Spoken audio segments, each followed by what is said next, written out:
Hey there, welcome to CNT Collectibles MC. Hope you are doing well. This is your weekly sports card chart blast. We're taking a look at the price action of our favorite collectibles. And like the real world, the indices are showing a lot of red. Few things are working. They're not working a ton, but they are working just a little bit. And I think this tracks real life pretty well actually. So if things are going south in your day-to-day life, I mean, how much time are you going to spend on cards, your finances, just general worry, all that kind of stuff here. So this is fairly reflective of what's going on. So we'll see if we can't get some of these things to turn around in the next couple of weeks. But seasonally, kind of this September-October period, really September, is a rougher time for the markets. But you know what? There's always better days ahead, and so you want to just kind of scout out opportunities and be patient and just go about your. There's a lot more important things to worry about. That's for darn sure. But here we are. Maybe this will be a little bit of a diversion. So the tennis index is up. There you go, Roger Federer. Is there a better name here? Not the most expensive card in the world, but it is positive, and that's what you're looking for these days. What's working, and so bringing it to the top of its range. Again, inexpensive card here, so it is what it is here. Nirvana in the entertainment index, which is I think this one was actually down quite a bit, down a couple of percent, but that's been one of your leaders, and so when you lose the leaders, then it's like, well, that's trouble for the rest of the markets here. We looked at in the past, we liked at $30, sitting at $60. Again, not going to hurt you there. Pretty thinly traded, but I'd rather pay 30 for that one here. So, and the Pokemon Index, another one of your gainers, up just a slight tick, but longer term it has broken this level of support, this topping pattern here, and so things will return to an area where there is more sustainable buying. That's probably not right here, unless it can get some people to push that back up above this level of support. But there is some coming in just a bit lower on this particular index. So who knows? We'll see. A lot of things that are moving in that index, and what we're seeing kind of in general, are lower priced cards here. And so with all the things that are going on, you look at inflation, which really just kind of affects the people that can't afford it. And so you look at what's going, gas prices have come up, but they're still pretty elevated from where they were a year and a half ago. You look at food prices going up quite a bit. A lot of materials and commodities have come down, and so that'll be reflected in CPI reports in the future. But right now, the food stuff, that's more immediate,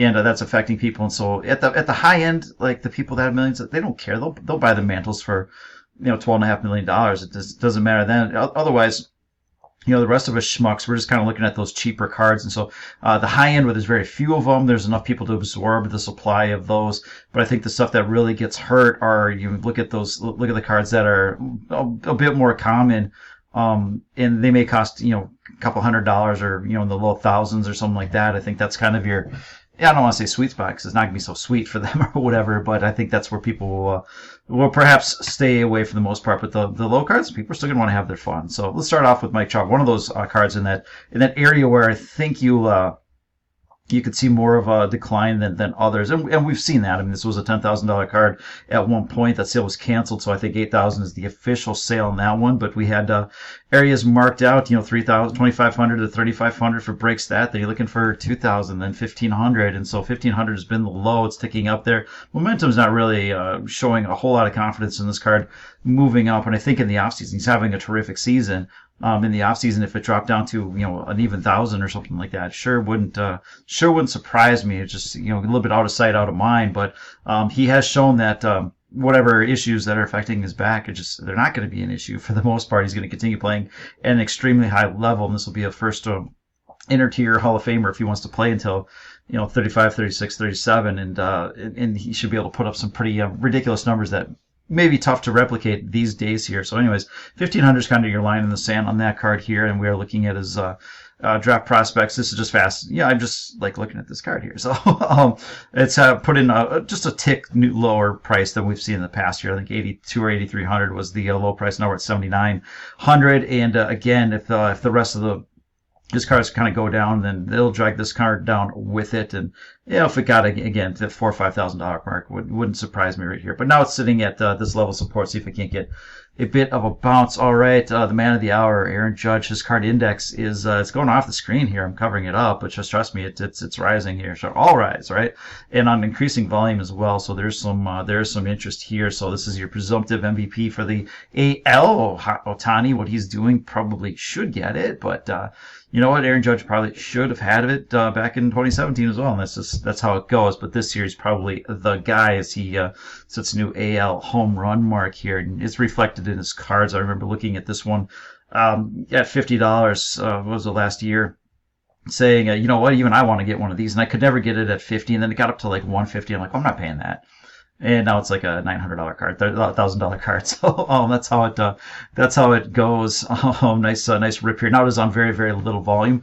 Don't be one of these people here. They're running out of people to sell to. If you can sell, great.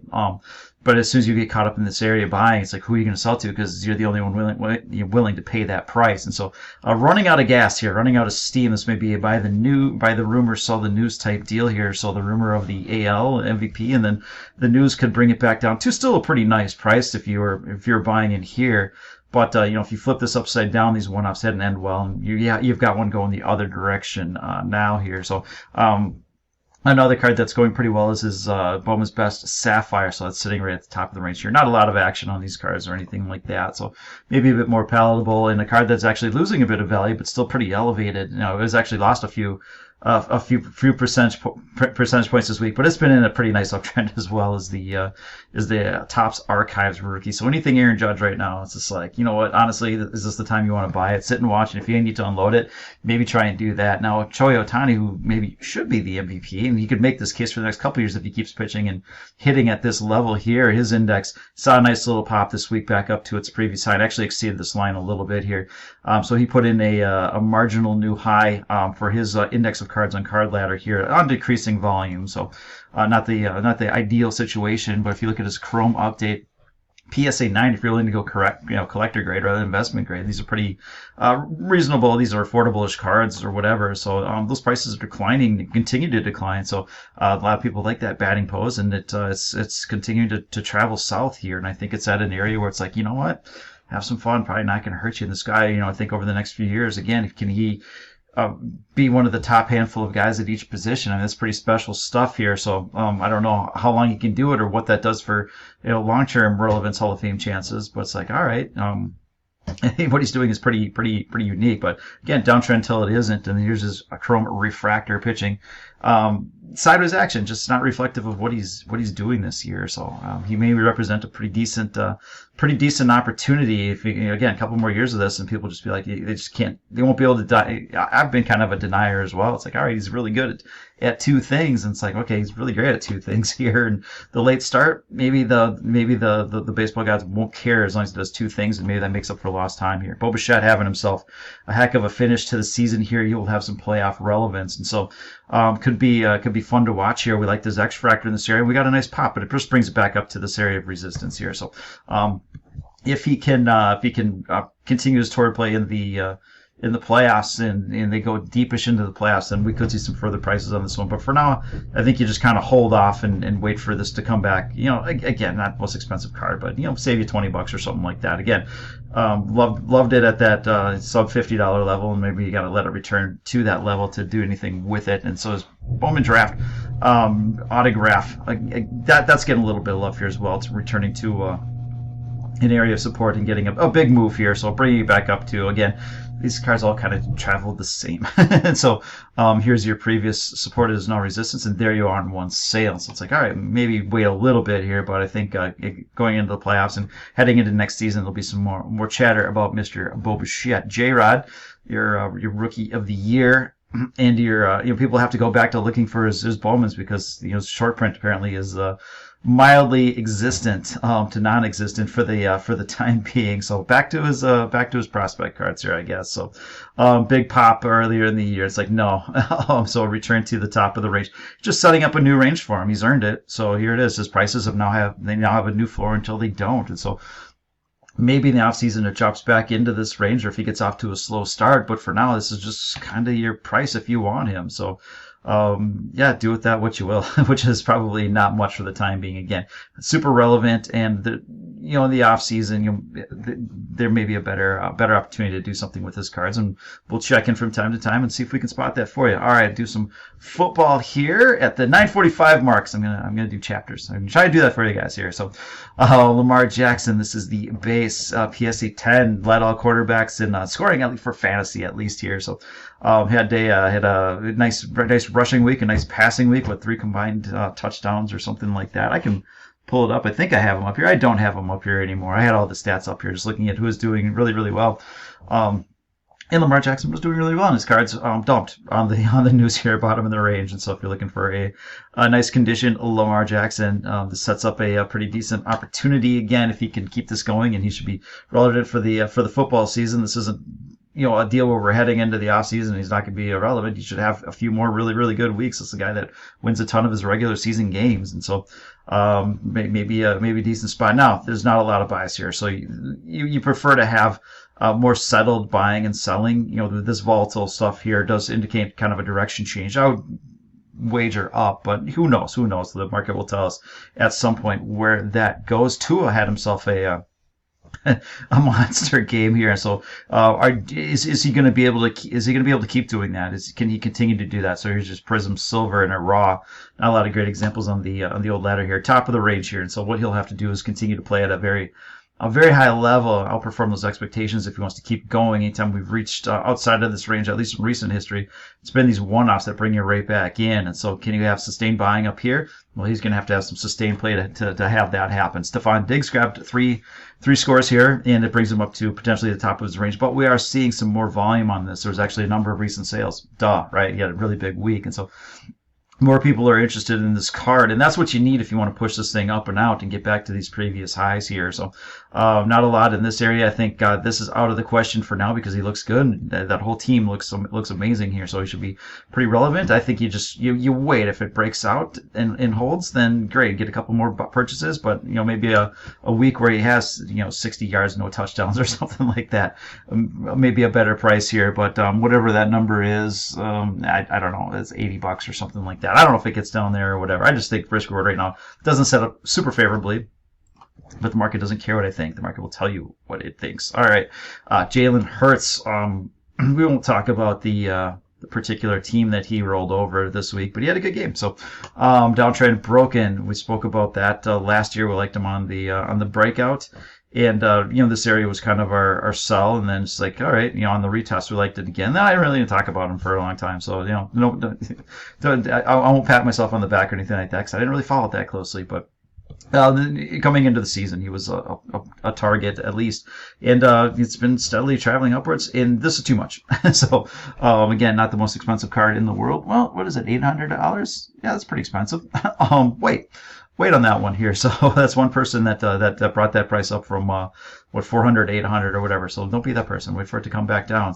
Wait for that soft week here. Tyreek Hill, big part of that Tua outburst here, and these cards haven't really reacted from what I'm seeing right here. So bottom of the range, a lot of buying in this area. If you've been looking for a Tyreek, even after that news, so this tells us a couple of things. People don't care about Tyreek for the most part. He can have a really, really great weekend. It perhaps doesn't matter. So if you like him, go for it. But these sales and transactions have been largely one-offs for the most part. So he'll have to do something more sustained, I guess. Prove yourself all over again, Tyreek. And that's how it goes, I think, at times. Market movers with the widescreen vision here. I'll adjust accordingly. Jalen Waddle, also a very very nice week.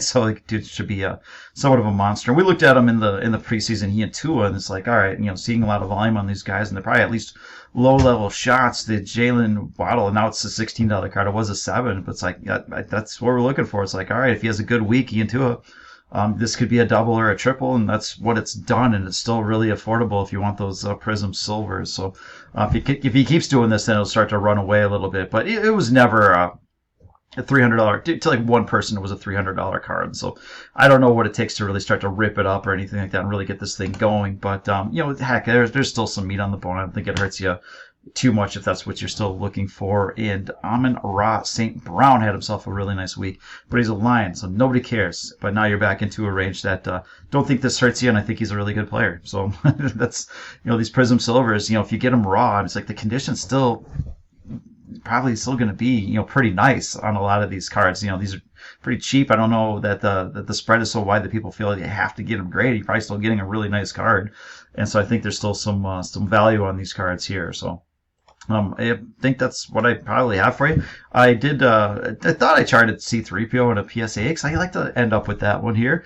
Yeah, it's sitting at support. If you're looking for a C3PO and a PSA 8, go ahead, and that's the best chance you've had in a little while to buy it. And looks like that's what I got for you. So hey, I appreciate all the support. If you like this content, please subscribe. It'd be, a nice surprise for me is a subscribe from you. So that's what I got for you. Have a great rest of the weekend, and we'll talk to you later. Bye.